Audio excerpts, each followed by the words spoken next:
Hello दोस्तों, प्रणाम, राधे राधे। कैसे हैं? आशा करते हो आप लोग अच्छे होंगे। दोस्तों, एक 12 मासी गीत है, कजरी गीत है। आप लोगों को अच्छी लगेगी। लाइक शेयर सब्सक्राइब करना और कमेंट में लिख के ज़रूर बताना दोस्तों कैसे लगी। धन्यवाद।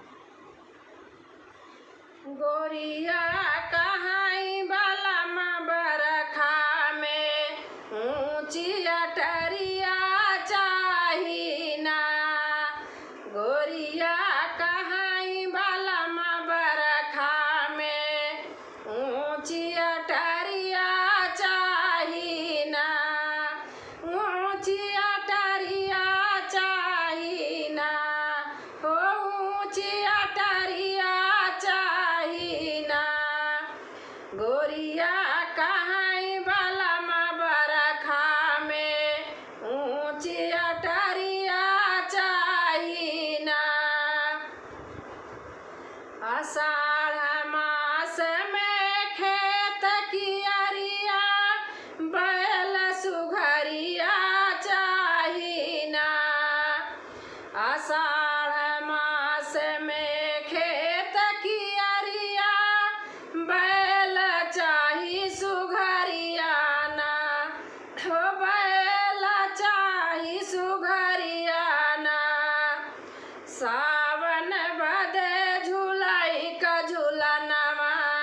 सावन बदे झुलाई का झूलनवा। कदम की डरिया चाही ना। सावन बदे झुलाई का झूलनवा। कदम का डरिया चाही ना। भादऊ भैंस दुआरिया चाही साथे मथनी का मोरिया ना। हो साथे मथनी का मोरिया ना।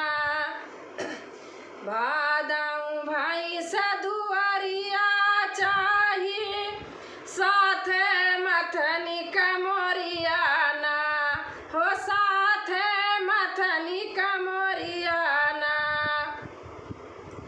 क्वार में ले वही बदे लहरिया। क्वार में ले वही बदे लहरिया। ताल पोखरिया चाही ना। क्वार में ले वही बदे लहरिया। ताल पोखरिया चाही ना। हो ताल पोखरिया चाही ना। कार्तिक जब बोइया चाही धर पसेरिया ना। दोस्तों, गला मेरा सही नहीं है, थोड़ा से आप लोग मेरा सपोर्ट करना। कार्तिक जब बोइया चाही धर पसेरिया ना। ए गहन कूटाई बदे कुअरिया गहिर ओखरिया चाही ना। ए गहन कूटाई बदे कुअरिया गहिर ओखरिया चाही ना। पूस में चाही दरी दुसाला। पूस में चाही दरी दुसाला। अरे गोरिया खातिर चाही रजाई। पूस में चाही दरी दुसाला। गोरिया खातिर गरम रजाई। मघवा सूतई बदे सजरिया बलम हजरिया चाही ना। मघवा सूतई बदे सजरिया बलम हजरिया चाही ना।